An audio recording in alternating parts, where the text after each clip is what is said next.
Hey, guess what? We actually have something to talk about before diving into the movie this go-round.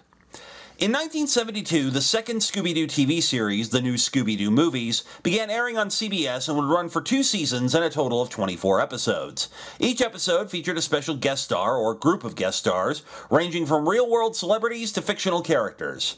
And among the most well-received and remembered episodes of that series were the 2 times Scooby and the gang joined forces with Batman and Robin, who Hanna-Barbera had the rights to at the time as both characters were appearing on Super Friends.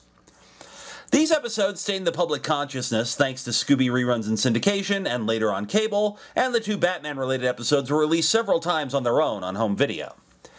Which brings us to Batman, the Brave and the Bold.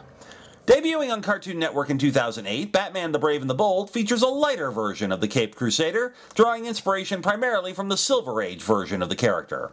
Like the comic the show's subtitle comes from, each episode will feature Batman teaming up with one or more other DC Comics heroes to battle an assortment of threats. While the show received mixed reactions from die-hard Bat fans, who at this point were turning up their noses at any Batman show which committed the heinous sin of daring not to be Batman the Animated Series again. I'm sorry, but that's not my Batman. It was still a success, running for 3 seasons until 2011, and as time went on, it started becoming appreciated for what it was, rather than condemned for what it wasn't. In fact, one episode, Batmite Presents Batman's Strangest Cases, had some fun with the flexibility of Batman and went so far as to homage the Scooby-Doo movies episodes he had appeared in. Fast forward to 2018 and the current era of Warner Brothers marketing where they will not shut up about the fact that they own Batman. And it was only natural that Batman and Scooby-Doo would team up again in some form. And it was also only natural to team Scooby up with the version of Batman that would make the most sense. And so, Scooby-Doo and Batman, the Brave and the Bold, actually got a big screen debut at what is now known as the TCL Chinese Theater on January 6, 2018, with the digital and home versions coming out 2 days later. The movie was written by Paul Giacopo from a story by Brave and the Bold co-developer James Tucker and directed by Jake Castorena. The movie opens with the gang investigating an abandoned theater and being menaced by a pair of evil puppets. Shaggy and Scooby are acting as bait, of course, while Fred is setting up the trap. I call her the Marionette. Wow, we're just getting right into it this go-round, aren't we? Unfortunately, the trap isn't ready when the boys hit the auditorium. Fortunately, however, they get some unexpected assistance when Batman arrives on the scene. However, he immediately tells the gang to get out because it's too dangerous. The gang, naturally, don't take kindly to this, but the argument is interrupted when the puppeteer shows up. Batman attacks but passes right through him, and Velma decides to be insufferable. Zoinks! He's a ghost! Not possible. There's always a rational explanation. Get used to this, folks. We're now entering the era where Velma's skepticism becomes really annoying. While Batman fights the ghosts, the gang go for the trap, and the counter goes up by 1. Great! You just trapped Batman! I did? Cool. You know what? Trapping Batman and actually being proud of that is worth 2. Surprisingly, the ghost recoils from the lit match Fred's holding, but it's a brief reprieve because the match burns out. The gang run outside, and with the assistance of a bucket loader, Fred literally brings the house down on the ghost. Except things aren't quite what they seem to be. This is the Martian Manhunter and Detective Chimp. The entire case was an initiation test for the gang for membership in the Mystery Analysts of Gotham, an exclusive club of mystery-solving superheroes. The gang are thrilled about this, but as everyone leaves the theater, they're being watched by the monster for this movie, the Crimson Cloak. After a scuba-fied version of the Brave and the Bold's opening credit sequence, we come back to Gotham a week later where the Batman is foiling the Riddler's latest bank heist. The Riddler calls for backup in the form of Catwoman and Killer Croc, but Batman figured as much and brought in friends of his own. The Question, and the greatest version of Aquaman ever seen in any medium to date. coming at ya.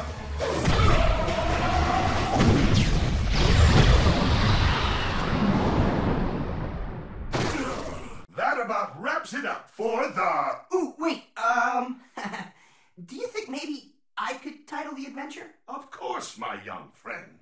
I got it. The attack of... That's right, the plague of the Planet Master.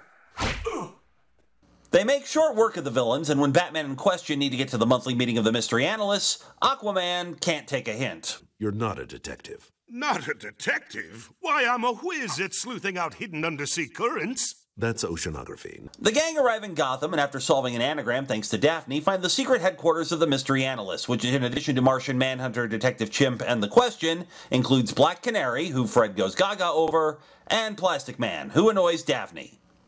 And everyone else. And how could we forget Plastic Man? A Martian mind wipe would do the trick. It's tradition for new members to pick one of the other's unsolved cases, and naturally the gang wants to take on Batman's only unsolved case, but Batman shuts down that idea. And then Aquaman crashes the party. I never forget a face. Although you seem to have forgotten yours. Fortunately, before this gets even more embarrassing, Batman lets Aquaman stick around and the crime alert goes off. The team heads for Gotham Chemical Storage, and as they enter, Batman hears a ghostly voice calling his name. Of course, being Batman, he blows off Velma when she asks if he's alright. Martian Manhunter says he can't detect any other living being in the warehouse, and Fred finds that the alarm appears to have been deliberately tripped. Mystery Incorporated, this is your case. How do you want to start? Huh? Oh, right. Everyone groups up and searches the warehouse. Aquaman tries to find out why Batman won't talk about the unsolved case, and unleashes the darkest joke in any of the animated Batman projects. Did you lose another Robin? Wow, okay, moving on. Velma and Detective Chimp find a broken storage unit and 4 samples of an isotope 29 have gone missing. Daphne learns about Plastic Man's criminal past. Oh, right, for those of you not well versed in lower tier superhero lore.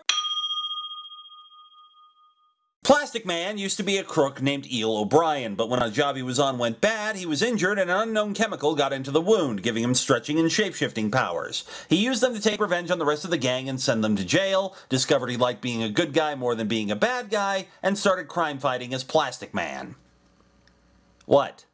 It's Plastic Man. He goes all the way back to the golden age of comics. He's not that complicated. Everyone regroups and the ghostly voice is heard again, heralding the arrival of the Crimson Cloak. Did this to me. Do you remember Batman? A fight breaks out, but nothing anyone does seems to affect the Crimson Cloak, who winds up causing a fire to break out before collapsing part of the building. The heroes do what the heroes do, and Batman tells the gang to meet him at a nearby malt shop. However, someone else finds them first. Detective Harvey Bullock, Gotham PD. I'm investigating a robbery at Gotham Chemical Storage. Have you tried splitting up and looking for clues? That always works for us. Bullock received an anonymous tip about the destruction of the warehouse and provides a picture of the mystery machine leaving the site, which of course leads him to believe the gang had something to do with the robbery. But before Bullock can slap the cuffs on them, Batman shows up and gets him to buzz off. We then get the backstory on the unsolved case and what it has to do with the Crimson Cloak. During his first year as Batman, he thwarted the plans of noted DC mad scientist Professor Milo, who was creating some sort of teleporter in a secret lab. While Milo was easily dispatched, his 2 cohorts, Doctors Leo Scarlet and Wade Magni, were in danger of being sucked into the portal that was generated. Batman managed to save Magni, but Scarlet was drawn in and the machine destroyed. As for what's happening right now, Professor Milo apparently met his end a few years before in a rodent-related incident. Don't ask. And while Leo's father, Sam Scarlet, blames Batman for his son's death and is a likely suspect, Daphne realizes something about the other scientist. But look what happens when you rearrange the letters. Edward Nygma. How could I have missed that? Edward Nygma is, of course, the Riddler, and the gang and Batman head to Arkham Asylum to talk to him. Riddler, naturally, is more interested in taunting Batman than providing answers. At least to a point. Lest you think me a complete monster, you'll find his remains, the sleeve of his lab coat, laid to rest at Arkham Cemetery, on the grounds of this very asylum. Shaggy and Scooby find the cafeteria, and while looking for them, everyone else finds the Crimson Cloak, who kills the power to the asylum, which means every villain in the place is now running loose. This, of course, leads to a chase, with everyone getting out and preventing the villains from leaving the building. Conveniently, they come out at the Arkham Cemetery and seek out Leo Scarlet's grave. At the crypt, Scooby finds a footprint in what looks like mud. Batman freezes it and takes it with him. However, back at the Mystery Machine, they get a nasty surprise, because Bullock's searching the van, he's got a warrant, and that's not all. I may not be you super freak's biggest fan, but I thought you'd want to know about one of your own going bad. Black Canary and Detective Chimp search the van and find the tubes of isotope 29. The gang are obviously being framed, but since this is the Silver Age version of the heroes we're talking about, the rest of the analysts side with Bullock's plan to arrest them and Batman until they get some answers. Batman and the gang manage to take off in the Mystery Machine, which just convinces Bullock further that they're guilty. Another chase breaks out, this time with the heroes chasing them, and while they manage to give them the slip, they wind up in no man's land where the bad guys who aren't currently in Arkham or Blackgate hang out, which leads to another chase. Batman calls for the Batmobile so the gang can get away while he takes on the bad guys, but no sooner do they get away from the villains than the heroes show up again. Yeah, this is a really long sequence. But as car chases go, it was a gas. I need new friends. Thank you. Anyway, the heroes deal with the villains, which give Batman and the gang the opportunity to get away and hide out in the Batcave. Wait, the Batcave? Based on the bat guano I just stepped in, I'd say yes. Poop jokes now. Great. The gang check out the cave and find Batman's old costume and those of his sidekicks. Former sidekicks. And they see Bullock at a press conference where he basically calls for all their heads, especially when there's video footage of Shaggy stealing canisters from the warehouse. Obviously, it isn't him, but the video means the streets aren't safe for the gang. Batman heads back to Milo's lab while telling Velma to analyze the mud the footprint from the crypt came from. At the lab, Batman finds some unexpected assistance. But I heard about all the trouble you and your hippie sidekicks are in. I want to help. As it turns out, the Question is also at the lab and says it's a dead end, but he's sure the gang is innocent. Aquaman couldn't be more thrilled. Well, look who's finally learned to have a little faith. And for a change, you're not ending every sentence with a question. The Crimson Cloak has rebuilt Milo's teleporter and appears. Batman believes it's Sam Scarlet, but the cloak says the name means nothing to him. A fight breaks out, and the heroes are immobilized with the Question seemingly crushed under a large pile of debris. Back in the Batcave, Velma tries to analyze the mud, except there's an unexpected twist. Jeepers, the mud's alive! The mud chases the gang all over the Batcave, and this is the point where the movie switches back to the lab. Batman tries to reason with the Crimson Cloak, who claims to be Leo Scarlet, but fails.